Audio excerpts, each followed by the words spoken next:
प्राप्त नहीं है, cow belt. I don't know where ये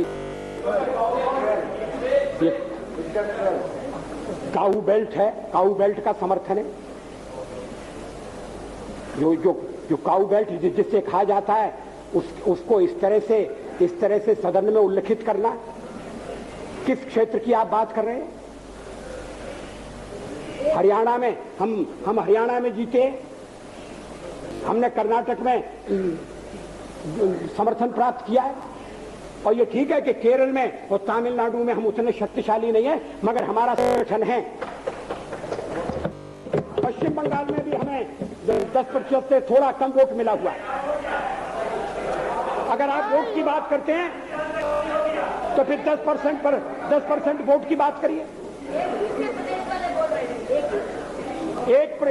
इस सदन में एक व्यक्ति की पार्टियां, एक व्यक्ति की पार्टी, और वो हमारे साथ हमारे खिलाफ जमघट करके और हमें हटाने का प्रयास कर रहे हैं। उन्हें प्रयास करने का पूरा अधिकार है, मगर है वो एक व्यक्ति की पार्टी। एकला चलो रे, और चलो एकला अपने चुनाव क्षेत्र से, और दिल्ली में आकर हो जाओ इकट्ठे रे। किस लिए इकट्ठे हो जाओ? देश के भले के लिए। स्वागत है, हम भी अपने ढंग से देश की सेवा कर रहे हैं। और अगर हम देशभक्त न होते, अगर हम निस्वार्थ भाव से राजनीति में अपना स्थान बनाने का प्रयास न करते, और हमारे इन प्रयासों के पीछे 40 साल की साधना है। ये कोई आकस्मिक जनादेश नहीं है, कोई चमत्कार नहीं हुआ है। हमने मेहनत की है, हम लोगों में गए, हमने संघर्ष किया है। पार्टी 365 मिलने वाली पार्टी, ये कोई चुनाव में कुकुर मुक्के की तरह से खड़ी होने वाली पार्टी। और आज हमें अकारण कटघरे में खड़ा किया जा रहा है, क्योंकि हम थोड़ी ज्यादा सीटें नहीं ले सके। हमारी कमजोरी है, हमें बहुमत मिलना चाहिए। राष्ट्रपति ने हमें अवसर दिया, हमने उसका लाभ उठाने की कोशिश की है, हमें सफलता नहीं मिली, वो अलग बात है। फिर भी सदन में सबसे बड़ी दल के रूप में बैठा, आपको हमारा सहयोग लेकर सदन चलाना पड़ेगा, इस बात को मत भूलिए। मगर सदन चलाने में और ठीक तरह चलाने में हम आपको पूरा सहयोग देंगे, ये आपको आश्वासन देना चाहते हैं। मगर सरकार आप कैसी बनाएंगे, वो सरकार किस कार्यक्रम पर बनेगी, वो सरकार कैसी चलेगी, मैं नहीं जानता।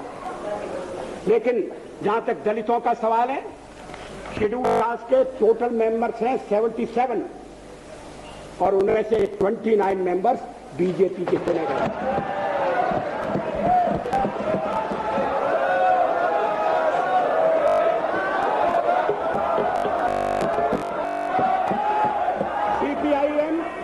सीपीआईएम के पास सीपीआई 1 मेंबर है, कांग्रेस 15 मेंबर है, जनता दल 7 मेंबर है, और सबसे ज्यादा हमारे मेंबर हैं।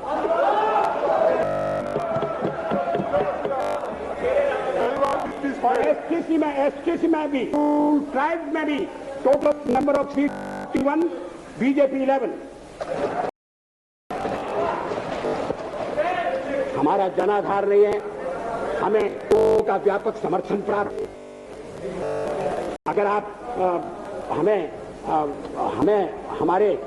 छोड़कर सत्ता बनाना चाहते हैं और आप समझते हैं कि वो सरकार टिकाऊ होगी, मुझे तो उससे टिकने के लक्षण नहीं दिखाई देते। वो पहले तो उसका जन्म लेना कठिन है, जन्म लेने के बाद जीवित रहना कठिन है। और ये सरकार अंतर विरोधों में घिरी हुई देश का कितना लाभ कर सकेगी, ये एक प्रश्नवाचक चिन्ह है। हर बात के लिए आपको कांग्रेस के पास दौड़ना पड़ेगा, और जब आप उन पर हो जाएंगे, अभी तो मैं नहीं जानता, पहले चर्चा हुई थी, कुछ शर्तें लगाई जा रही, फिर चर्चा हुई कि कोऑर्डिनेटिंग कमेटी बनाना पड़ेगी। फ्लोर पर भी हम लोग उसके बिना तो सदन नहीं चलता। आप सारा देश चलाना चाहते हैं, बड़ी अच्छी बात है, हमारी शुभकामनाएं आपके साथ। हम अपने देश की सेवा के कार्य में जुटे रहेंगे। हम संख्या बल के सामने सर झुकाते हैं और आपको विश्वास दिलाते हैं कि जो कार्य हमने हाथ में लिया है वो जब तक राष्ट्रीय उद्देश्य पूरा नहीं कर लेंगे तब तक विश्राम से नहीं बैठेंगे, तब तक आराम से नहीं बैठेंगे। अध्यक्ष महोदय, मैं अपना त्यागपत्र राष्ट्रपति महोदय देने जा रहा हूं।